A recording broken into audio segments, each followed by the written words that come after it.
So students, product design subject का unit 4 के remaining topics को डिस्कस करते हैं।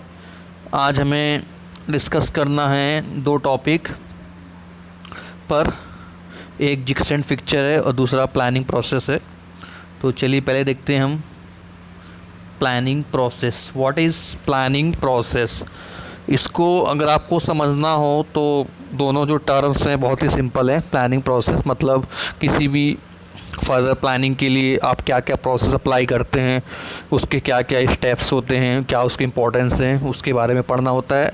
जैसे अभी आप सभी एग्जामिनेशन की प्रिपरेशन के लिए व्यस्त हैं, तो आपको फाइनल ईयर के एग्ज़ाम क्रैक करने हैं, तो उसके लिए आपने कुछ ना कुछ प्लान बनाई होगी।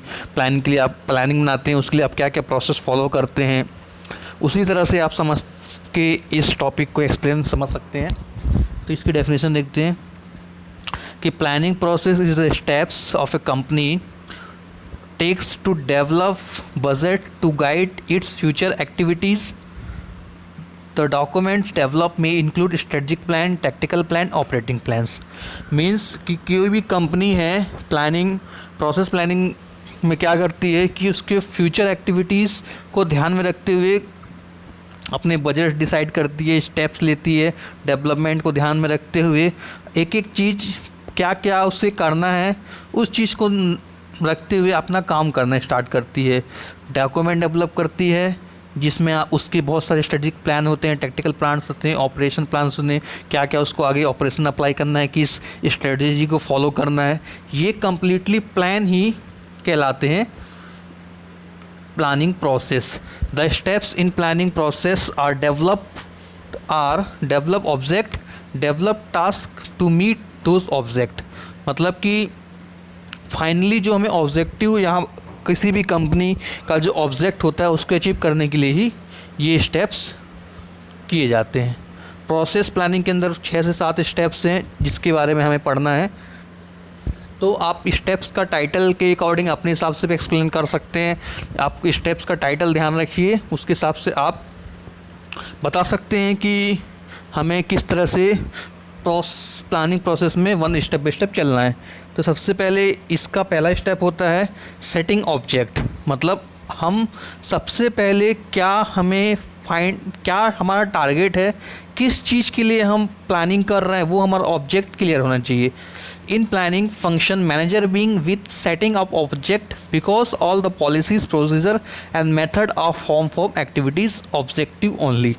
क्लियर मतलब है कि जो हमारी एक्टिविटीज़ होंगी या जो भी हम प्रोसीजर फॉलो करेंगे वो हमारे ऑब्जेक्टिव को ही बेस मान के करेंगे। इसलिए सबसे पहले करते हैं हम सेट द ऑब्जेक्टिव्स, अपना ऑब्जेक्टिव को सेट करते हैं। सेकंड बात करें तो developing premises means assumption regarding futures. The assumptions are made on the basis of forecasting. Forecasting is the technique of gathering information. अब देखिए फोरकास्टिंग वर्ड्स जो निकल के आ रहा है ये क्या है, कुछ लोग को समझ में आ गया हो या कुछ लोगों को समझ में नहीं आया हो कि फोरकास्टिंग क्या होती है। तो फोरकास्टिंग एक टेक्निकल सब्जेक्ट है मैनेजमेंट से रिलेटेड।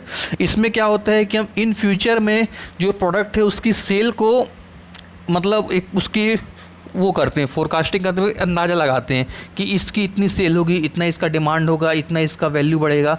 एक आने वाले 5-10 साल में उसकी रिक्वायरमेंट, उसके डिमांड के हिसाब से एक अंदाज़ा लगाते हैं, उसी को कहा जाता है forecasting. For example cell phone है, मोबाइल फ़ोन है, हम अगर उसको लॉन्च करना चाह रहे हैं तो इन फ्यूचर में कितना आगे जाके उसका यूज़ होगा। जैसे कि आजकल एंड्रॉयड फ़ोन्स का काफ़ी अच्छी यूज़ चल रहा है, तो हम ये कह सकते हैं आने वाले समय में एंड्रॉयड फ़ोन को और अच्छा यूज़फुल होगा कंपेयर टू जो और भी जो इलेक्ट्रॉनिक्स चीज़ें हैं उसका हो गया, या ऑटोमोबाइल पार्ट्स बना रहे हैं। तो एक प्रकार से फ्यूचर में उसकी कितनी डिमांड रहेगी, कितनी रिक्वायरमेंट रहेगी, वो उसका कहलाता है फोरकास्टिंग। तो फोरकास्टिंग के बेस पर ही हम उस चीज़ को आगे डेवलप करेंगे। नेक्स्ट स्टेप है listing various alternatives of the for achieving the objective. मतलब कि हम बहुत सारे अल्टरनेटिव ऑब्जेक्ट को ध्यान में रखते हैं, बहुत सारे अपने ऑप्शंस या अल्टरनेटिव जो भी हमको प्रोसेस ऑपरेशन करनी है वो हम सेलेक्ट करते हुए चलते हैं। After setting the objectives the manager make a list of alternative through which organisation के अचीव इट्स ऑब्जेक्टिव्स, मतलब कि ऐसा नहीं कि हम एक ही वे में चलेंगे, हम एक, जैसे हम कहते हैं ना कि ये हम चीज़ कर रहे हैं, नहीं तो ऑप्शन में ये लेके चलते हैं, अदरवाइज ऑप्शन में ये लेके चलते हैं।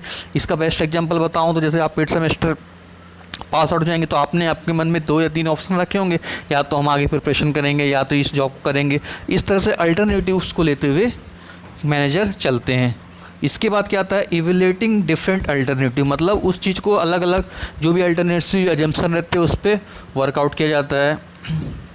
उसके बाद क्या होता है, सेलेक्टिंग एन अल्टरनेटिव, जब फाइनली हम अपने ऑब्जेक्टिव्स की ओर पहुंच जाते हैं तो कोई ना कोई एक हमें रास्ता या एक मैथमेटिकल फार्मूला या कोई भी एक चीज़ सेलेक्ट करनी पड़ती है। फाइनल सेलेक्ट करने के बाद हम उस चीज़ को इम्प्लीमेंट करते हैं।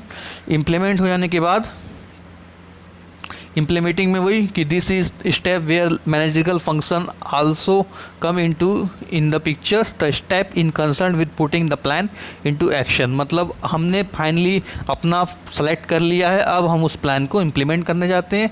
और इम्प्लीमेंट करने के बाद हमने इम्प्लीमेंट कर लिया है, वो चीज़ को हम सक्सेसफुली लॉन्च कर चुके हैं, तो हम उसका फॉलोअप लेते रहते हैं।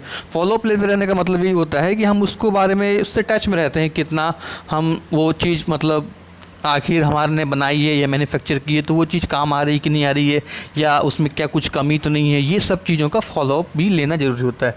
तो अगर आप 7 स्टेप रिमाइंडर करेंगे, ध्यान में देंगे, तो उसके हिसाब से आप उसका एक्सप्लेनेशन भी अपने हिसाब से कर सकते हैं।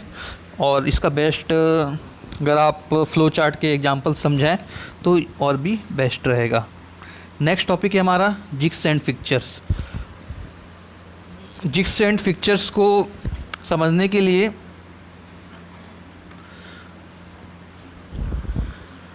दो चीज़ आप ध्यान रखो। एक बहुत ही सिंपल एक लाइन में आपको समझाता हूँ कि what is jigs and what is fixture. देखिए पहले तो क्या होता है कि थोड़ा सा इंट्रोडक्शन जान लेते हैं हम कि what is jigs and fixture. Jigs and fixtures are many times referred as the synonyms to each other, मतलब एक दूसरे के सिनोनिम्स की तरह यूज की जाते हैं। Sometimes both the terms use together, कई बार ये एक साथ यूज कर लिए जाते हैं। इसको हम प्रोडक्शन से रिलेटेड मास प्रोडक्शन या प्रोडक्शन में इस टर्म का यूज़ करते हैं। The jigs primary purpose is provide repeatability, accuracy and interchangeability in the manufacturing products, मतलब हमें ये सब प्रोवाइड करता है jigs. A jigs is often confused with fixture, fixture hold work with fix. अभी मैं अभी सिर्फ जिग्स के बारे में थोड़ा सा ध्यान दे लो। जिग्स और फिक्चर को एक सिंपल डायग्राम के माध्यम से आपको समझा दूंगा लास्ट में 1 लाइन में। पहले तो आप जिग्स पे फोकस करो। तो जिग्स क्या होता है, सिंपल इतना जानो कि जिग्स और फिक्चर्स दोनों क्या होते हैं, होल्डिंग डिवाइस होते हैं। ये पहला पॉइंट आप अपने माइंड में रख लो कि जिग्स और फिक्चर दोनों ही क्या होते हैं, होल्डिंग डिवाइस होते हैं। अब किस चीज़ को होल्ड करते हैं, होल्डिंग डिवाइस तो हमने बोल दिया। होल्डिंग डिवाइस मतलब किसी भी चीज़ को होल्ड कर सकते हैं। तो होल्डिंग डिवाइस में जो जिग्स करता है वो हमारे टूल को होल्ड करता है। देखो क्लियर लिखा हुआ है कि the jigs is the tool that guide the cutting tool, और आप इसको क्लियरली बोल सकते हो कि कटिंग टूल को गाइड करता है या कटिंग टूल को होल्ड करता है, कह सकते हो। होल्ड ना तो फिर बेस्ट नेम इसके लिए गाइड, मतलब कि जिग्स क्या होता है, वो पार्ट्स जो कि जहाँ पर कटिंग टूल लगे होते हैं उसके साथ अटैच रहता है और उस चीज़ को होल्ड करता है या गाइड प्रोवाइड करता है। Jigs the most common type of jigs, the jig drill which guide the drill bit for creating holes in different location, मतलब कि आप अगर ये डायग्राम में देखो तो ये ड्रिल है, ये ड्रिल बिट यहाँ पर हमको कुछ स्पेसिफिक डायमेंशन का होल प्रोवाइड करता है। अब देखो इसके साथ साथ देखो ये तो ड्रिल बिट हो गया, ड्रिल बिट में ये देखो ये जो इसके साइड में ये जो होल्डिंग डिवाइस लगा हुआ है यही हमारा कहलाता है जिग। मतलब ये देखो ये तो कटिंग टूल है, हमारा टूल मटेरियल है, सॉरी टूल कटिंग टूल है ड्रिल बिट, इसको जो होल्ड कर रहा है वो कहलाता है हमारा जिग, और जो वर्क पीस को जो होल्ड करके रखता है वो कहलाता है हमारा fixture. Fixture is a tool which hold the workpiece with the machine bed precisely at the desired direction. The fixture also reduce non-productive loading, unloading and fixing time of the workpiece. तो जैसे मैंने बताया आप लोगों को कि जैसे ये मान लीजिए आपका कटिंग टूल है, तो ये जो आप इसको गाइड प्रोवाइड कर रहा है, इसको होल्ड कर रहा है, ये आपका जिग कहलाता है। और ये बहुत ही सिंपल बेंच, जो हम लोग भी जिस मशीन को यहाँ पर बीच में कोई भी प्रोडक्ट पार्ट्स को रखते हैं और उसकी कटिंग या जो भी हमको मशीनिंग ऑपरेशन करनी होती है, यहाँ पर हम वर्क पीस रखते हैं। सिंपल हम ये कह सकते हैं, इस पार्ट्स पे हम अपना वर्क पीस रखते हैं और वर्क पीस को रखकर हम इस पे मशीनिंग प्रोसेस अप्लाई करते हैं। तो जो वर्क पीस को होल्ड करके रखता है या वर्क पीस को होल्ड करके रखने वाली डिवाइस फिक्चर कहलाती है। और टूल मटेरियल या कटिंग टूल को गाइड प्रोवाइड करना या फिर उसको होल्ड करके जो डिवाइस रखा जाता है वो हमारा फिक्चर जिग कहलाता है। तो जिग्स और फिक्चर आपका टॉपिक था। ये आपको इस सब्जेक्ट में इसलिए ऐड किया गया क्योंकि आप प्रोडक्ट की मैन्युफैक्चरिंग कर रहे हैं, डिज़ाइनिंग कर रहे हैं, तो आपको ये जानना इम्पॉर्टेंट है कि कौन से डिवाइस किस किस टाइप के डिवाइस यूज़ होते हैं होल्डिंग के लिए और गाइडिंग पर्पस के लिए। Okay students, thank you.